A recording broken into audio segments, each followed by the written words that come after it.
General గా ఎవరికైనా ఏ పంటి నొప్పి వచ్చినా, ఏ పుచ్చు పన్ను ఉన్నా, అంటే ఎలాంటి ప్రాబ్లమ్ తో ఒక మెడికల్ షాప్ కి వెళ్ళినా వాళ్ళు కెట్రాల్ డిటి అనే ఒక టాబ్లెట్ ని సజెస్ట్ చేస్తున్నారు. ఎంత ఎలాంటి ప్రాబ్లం అయినా ఒకటే సొల్యూషన్ అన్నట్టు వాళ్ళు అదే టాబ్లెట్ ఇస్తున్నారు. ఆ టాబ్లెట్ అన్నిటికీ పనిచేస్తుందా? అది ఇట్స్ పెయిన్ కిల్లర్ యాక్చువల్లీ. ఇప్పుడు మనకి ఎట్లాంటి ఫీవర్ వచ్చినా డోలో 650 తో తగ్గుతుంది. అది మలేరియా గానీ, డెంగీ గానీ, ఏదైనా టైఫాయిడ్ గానీ ఎట్లా డోలో 650 తో తగ్గుతుందో అది యాంటీపైరెటిక్. ఇది వచ్చేసి అనాల్జెసిక్ అంటాం. అంటే నొప్పి తగ్గించే మాత్ర. కెట్రాల్ డిటి, కెట్రాల్ కానీ కెట్రోలాక్ అన్నా కూడా అది మెడికల్ టర్మినాలజీ, అంటే కెమికల్ ఫార్ములేషన్ ఉంటది అనమాట. అది వచ్చేసి ఒక అనాల్జెసిక్. దానికి పెయిన్, ఏ పెయిన్ ఉన్నా తగ్గుతుంది. మోకాల్లో కాలు నొప్పి అయినా కెట్రాల్ తగ్గుతుంది, ఏ దానికైనా తగ్గుతుంది. ద థింగ్ ఇస్ ఇప్పుడు పెయిన్ తగ్గడం విషయం కాదు. పన్ను నొప్పి వస్తుంది, ఎన్నిసార్లు వచ్చింది, దేని నుంచి వస్తుంది తెలుసుకోగలగాలి.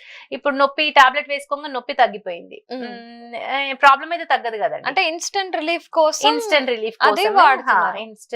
కోసమే ఆన్ కౌంటర్ దొరికిపోతే తీసుకుంటున్నారు అన్నమాట. ఓకే, చాలా మంది ఈ జండు బామ్ లాంటివి పన్ను నొప్పి వచ్చిన దగ్గర పెట్టడం, లేకపోతే ఏదో జిందా తిలిస్మా అలాంటివి పెట్టడం, అలాంటివి చేస్తూ ఉంటారు కదా. అలా చేయొచ్చా పన్ను నొప్పి వచ్చినప్పుడు? చాలా చేసి వస్తారండి. కొంచెం హాట్ వాటర్ తోని బాయిల్ చేసి వేడి బట్ట పెట్టినాం అనేసి వస్తారు. జండు బామ్ పెడతారు, జిందా తిలిస్మా పెట్టి వస్తారు. క్లవ్ ఉంటది కదా, లవంగా పెట్టుకొని వస్తారు. వీటన్నిటి వల్ల అప్పటికప్పుడు ఇందాక కెట్రాల్ డిటి అప్పటికప్పుడు ఎట్లా పనిచేసి నొప్పి తగ్గిందో ఇప్పుడు ఇవి కూడా అనమాట. కొంచెం బర్నింగ్ సెన్సేషన్ ఉంటాయి.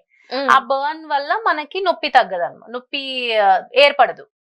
ఇప్పుడు అది ఆ మంట వల్ల మనకు నొప్పి తక్కువ మోతాదులో కనిపిస్తుంది అనమాట. అంటే తెలియదు అంతే, ఎగ్జాక్ట్లీ. ఇప్పుడు కొంచెం హెడ్ ఏక్ ఏదైనా ఉంటది, కాసేపు మసాజ్ జెడ్ బామ్ మసాజ్ చేసుకుంటే కొంచెం ఆ మసాజ్, ఆ ఫ్రిక్షన్ కి, ఆ మోషన్ కి కొంచెం మనకి ఎంత బెటర్మెంట్ అనిపిస్తుందో అట్లా తప్ప లోపల ఏం జరుగుతుంది ఏంటి విషయం అనేది అసెస్ చేసుకోగలగాలన్నమాట. అది మనం అన్లెస్ అండ్ అంటిల్ డెంటిస్ట్ దగ్గరికి వెళ్తే గానీ అది సూపర్వైజ్ అవ్వదు. ఓకే, సో అలాంటి పనులు, అట్లాంటి చిట్కాలు చేయకుండా ఉండడమే మంచిది. చేయకుండా ఉండడమే మంచిది. కొంతమంది ఏం చేస్తారు, పాపం పన్ను తీసుకుంటారు. పన్ను ఇప్పుడేదో ఇంకా మనం అనుకున్నట్టుగా చాలా వర్స్ట్ అయినాకనే వస్తారు. పన్ను తీసేయాల్సిన పరిస్థితి వచ్చింది, పన్ను తీసేస్తారు. తీసేసాక కొంచెం నొప్పి ఉందని చెప్పి ఆ పన్ను తీసిన భాగంలో పెట్టుకొని వస్తారు.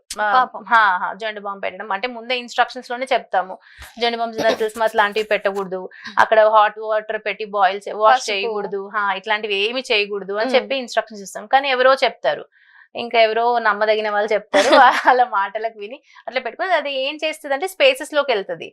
అంటే ఇంటర్సెల్యులర్ ప్రెషర్ బిల్డప్ అవుతుంది. బిల్డప్ అయి స్వెల్లింగ్స్ అంటే పెద్ద పెద్ద వాపుతోనే వస్తారు. ఇంకొంచెం అట్లాంటి పనులు దయచేసి చేయకుండా కొంచెం చెప్పింది విని అర్థం చేసుకొని మేము బాగా కోసమే చెప్తున్నారు డాక్టర్ గారు అని భావించి అట్లాగే ఫాలో అవ్వాలి. ఓకే.